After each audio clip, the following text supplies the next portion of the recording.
அந்த ஒகேனக்கல்ல ஷூட்டிங் நடிக்கும்போது அம்மா காலில் எல்லாம் விழுந்து அம்மா என்ன ஆசீர்வாதம் பண்ணும்போது என்னை தொடாத சொன்னேன் சார் டைலாக்கு, என்னை தொடாத, இந்த மாதிரி தொடாத, நாட்டில் எல்லாருமே வந்து இந்த மாதிரி காலில் விலங்கு போட்டிருக்காங்க, அந்த விலங்கெல்லாம் உடச்சிட்டு வந்து என்னை பார்ப்பா அப்படின்போது பார்த்தீங்கன்னா புரட்சி தலைவரோட கண்ணு பார்த்தீங்கன்னா இப்படி ரெட்டாக இருக்கும்.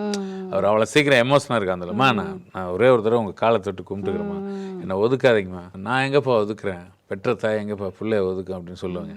அந்த ஷார்ட்ல எடுக்கும்போது எனக்கு உயிரே இருக்காது. அவர் என் காலை கீழே பண்டர் பேம சொல்லுவாங்க, என்னை விட வயசுல அவர் சொல்லுவார், என்ன அப்படி பார்க்காதீங்க, நீங்க கேரக்டரா இருங்க அப்படின்னு தலைவர் சொல்லுவார். சொர்ண சார் என்கிட்ட நிறைய சொல்லுவார். சொர்ண சார் எழுதின டைலாக்கு இன்னைக்கு வரைக்கும் அந்த விலங்கு யாரும் உடைக்கல.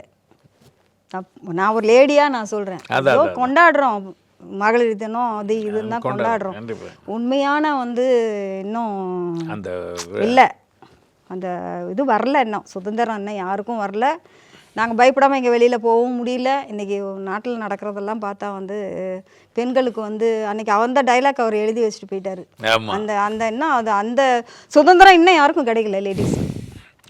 அதுதான் உண்மை. உண்மை தீர்க்கதரிசி மாதிரி எழுதுறாங்க பாருங்க. ஆமாமாங்க, கண்டிப்பா இல்லையா? அதே மாதிரி இப்போ இந்த மீடியாலிங்க இந்த புரட்சி தலைவரை பற்றி இப்போ இத்தனை வந்திருக்கு. கே சொர்ணம் அப்படிங்கிறவரை நான் இப்போ ஒவ்வொரு வாட்டி இதில் ஃபோட்டோ போடுறேன். இந்த இது டைட்டிலே பார்த்தீங்கன்னா சொர்ண சார் நிறைய நான் இப்போ போட்டு காட்டுறேன் ஜனங்களுக்கு. ஏன்னா கே சொர்ணம்னு ஒருத்தர் தான் புரட்சி தலைவருக்கு அவ்வளோ அதிக படம் வசனம் எழுதியிருக்காங்க. அதுவே அது அந்த டோட்டலாக சொர்ணம்ங்கிறவர் என்ன வசனங்கள் எல்லாமே நல்ல புரட்சிகரமா இருக்கும். அது எல்லாமே அதனால தான் இப்போ ஒவ்வொரு வாட்டி ஒரு சின்ன டைலாக் போட்டவங்க அவங்க ஃபோட்டோ போடணும் சார். அதை அப்பதான் தெரியும், போட்டா தான் வெளியில கொண்டு வர முடியும். அடுத்த ஜெனரேஷன் பார்க்கும்போது இதா இருக்கும். அதனாலதான் இப்ப அப்பாவும் இந்த மாதிரி கொண்டு வரணும்னு சொல்லி இன்னைக்கு இந்த பதிவு பண்ணோம். ரொம்ப தூரம் நீங்க இவ்வளவு தூரம் வந்து பேசுறதுக்கு ரொம்ப நன்றி. அப்பாவோட ஆத்மா வந்து கண்டிப்பா பார்த்துட்டு தான் இருப்பாரு. ஏன்னா நம்ம பொண்ணாதி இவ்வளவு எடுத்து கொண்டு வந்து செய்யறாள். அவரோட ஆசீர்வாதம் தான் எனக்கு, புரட்சி தலைவரோட ஆசீர்வாதம் என்னைக்கும் உண்டு. நன்றி சார், நன்றி. ரொம்ப நன்றி.